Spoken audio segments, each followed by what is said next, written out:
მისი ყოვლად უსამღვდელოესობის მარგვეთისა და უბისის ეპისკოპოსის მელქისედეკის ლოცვა კურთხევით ეპარქიაში მცხოვრებმა სოციალური სტატუსის მქონე პირებმა სადღესასწაულო ნობათები მიიღეს. დეკანოზი პავლე სპექტრთან ამბობს, რომ ტრადიციული სააღდგომო აქციით ეპარქია აღნიშნული კატეგორიის მრევლის მიმართ განსაკუთრებულ მზრუნველობას და მხარდაჭერას გამოხატავს.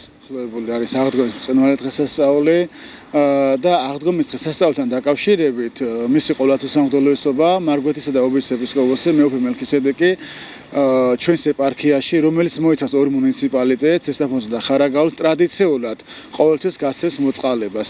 დაახლოებით ამ დღეს მოხდა 60 ადამიანზე მეტი ადამიანის დახმარება ორვე მუნიციპალიტეტში. რა თქმა უნდა, ეს შეიძლება იყოს მცირედი, მაგრამ მეუფე ყოველთვის მაობრივ სიყვარულს და მზრუნველობას გამოხატავს ჩვენი ადამიანების მიმართ. კიდევ ერთხელ გილოცავთ, ღმერთმა რავალს დაგასწროთ და მკვდრეთით აღდგარი მაცხოვარი გვეწეოდეს თითოეულ თქვენთაგანს.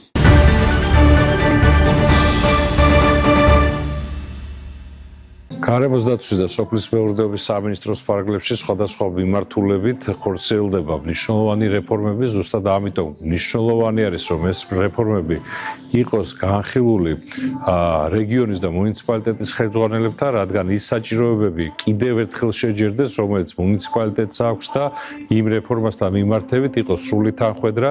ეს ეტაპობრივად ხდება რეგიონებთან ამ ფორმატში შეხვედრა. დიდი მადლობა მინდა გადაუხადო რეგიონების სამინისტროს ძალიან მნიშვნელოვანი ფორმატის ორგანიზებისთვის და ჯამში მნიშვნელოვანი არის, რომ თითოეული რეფორმა, რაც ხორციელდება, იყოს მაქსიმალურად ადაპტირებული მუნიციპალიტეტებზე, რეგიონებზე, რადგან ფაქტობრივად იმ თითოეული რეფორმა ხორციელდება იმ საჭიროებებიდან გამომდინარე, რომელიც მოსახლეობასთან აქტიური შეხვედრების დროს იყო წამოჭრილი და რეაგირებები ზუსტად ასე იყო განხილული და შეჯამებული.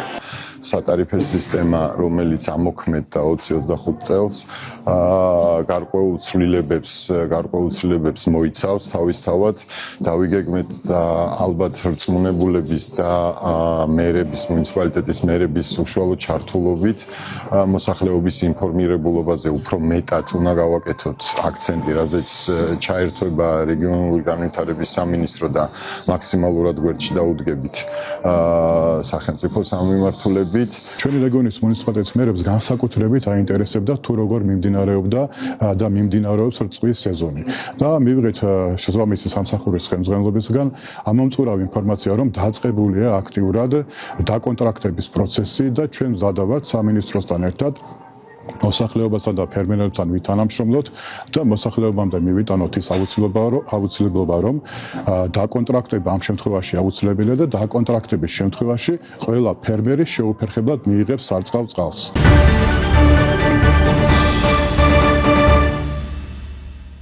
საქართველოს რკინიგზაში ხდება სრული განახლება და სრული გაუმჯობესება ყველა მიმართულებით, ეს როგორც არის სატვირთო მიმართულებით, ასევე სამგზავრო მიმართულებით. სატვირთო მიმართულებით ყველაზე დიდი პრობლემა, რაც გვაქვს ჩვენაც ლოკომოტივებს და კერძოდ ელმავლების პრობლემა და ამას სრულიად ახალი ელმავლებით ჩავანაცვლებთ და სამგზავრო მიმართულებით, რაც არის ყველაზე დიდი გამოწვევა, ეს არის მოძველებული და ძველი მატარებლები და სრულიად ჩვენ ჩავანაცვლებთ ახალი მატარებლები და შევიძენთ 10 ერთეულ ახალ მატარებელს, რომელსაც დავაყენებთ ყველა მაგისტრალურ ჩვენ ვგეგმავთ, რომ დავამატოთ ახალი მიმართულებები, თბილისი-ქუთაისი, ქუთაისი-თბილისი, ეს იქნება გაცილებით სწრაფი რეისი და ასევე ვგეგმავთ, რომ წელს უკვე დავნიშნოთ თბილისი-ახალციხე ახალი რეისი. ვიწყებთ უკვე ბორჯომ-ბაკურიანის რკინიგზის სრულ რეაბილიტაციას, როგორც ელმავლების, ასევე ვაგონების და მთლიანად სრულად სარკინიგზო ინფრასტრუქტურის. ჩვენ უკვე დავიწყეთ ეს პროცესი და უკვე ვფიქრობთ, რომ უკვე ზამთრის სეზონისთვის ჩვენ ეგრეთ წოდებულ პუპუშკას უკვე სრულად ავარგებთ. საქართველოს რკინიგზაში 1980 წლიდან მუშაობს, სექტემბრიდან 46 წელი გადის თითქმის. დიდი მიღწევა ის და დიდი ჩემთვის მაგალითად ძალიან სასიხარულოა ამ 50 ელმავლის შეძენა. ეს არის ახალი ტიპის, ახალი სიმძლავრეების, ახალი ტექნოლოგიებით დამზადებული ელმავლები, რომელიც მკვეთრად გააუმჯობესებს საქართველოს რკინიგზის საექსპლუატაციო მუშაობას, ტვირთების გადაზიდვას დაახლოებით 50-60 წლის განმავლობაში ეს ელმავლები მოემსახურება საქართველოს რკინიგზას.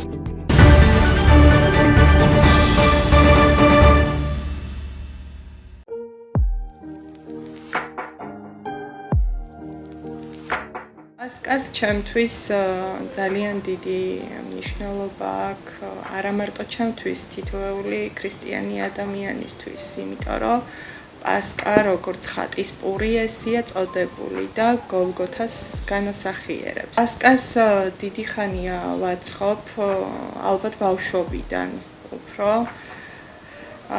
დედა ამზადებდა საუცხოო პასკებს და მას როცა უყურებდი, მეც მიჩნდებოდა სურვილი რომ ესწავლა. დროთა განმავლობაში მეც დავიწყე დამოუკიდებლად ამის კეთება და უკვე აგერ მეოთხე წელია, რაც გავავრცე და საჯარო გავხადე. ანუ ვამზადებ სახში და ვყიდი. თვითონ პასკის მზადების პროცესი იმდენად სასიამოვნოა ჩემთვის. აი როგორი დაღლილიც არ უნდა ვიყო, რა პრობლემის წინაშეც არ უნდა ვიყო, სიმშვიდეს ვნახულობ ამაში. არ არსებობს მომენტი, როცა შემიძლია ვთქვა ამის გაკეთებაზე უარი. და ეს კეთილსურნელება რო იჟღენთება სახში, რა ვიცი, რაღაცა განსაკუთრებული სიხარული მოაქვს, ალბათ იმიტომ რომ გრძნობთ აღდგომა გვიახლოვდება. წლევანდელი წელი ცოტა რთულად დაიწყო აღდგომის მარხვის, ჩვენი პატრიარქი გარდაიცვალა, ყველასთვის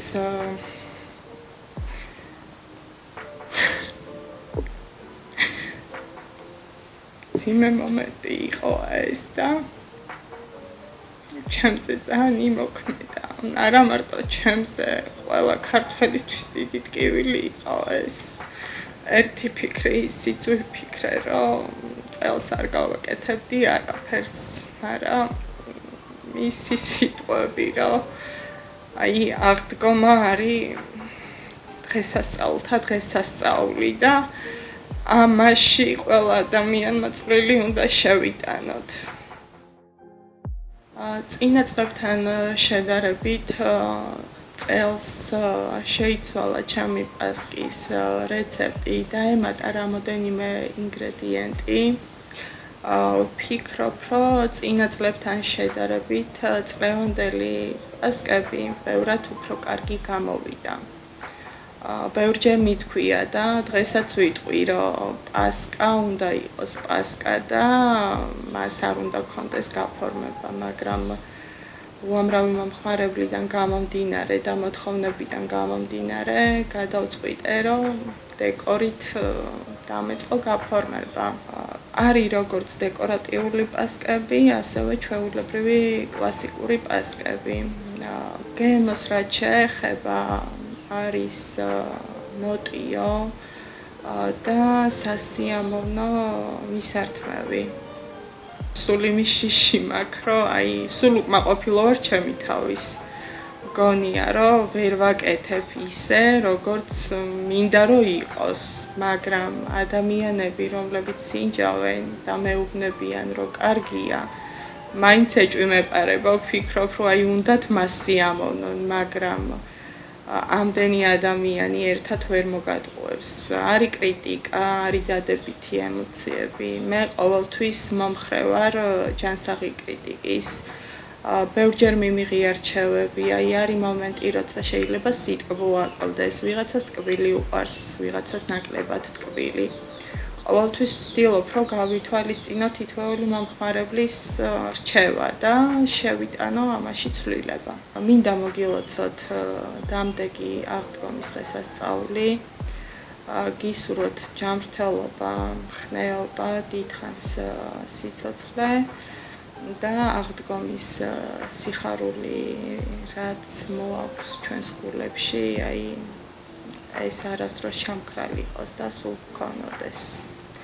დიდი დატვირთვა აქვს ამ დღესასწაულს და ის სიტყვები, როცა ითქმის, რომ ქრისტე აღსდგა და ნამდვილად ჭეშმარიტად აღსდგა ჩვენში და ჩვენს გულებში. გალოს და ესწრეთ.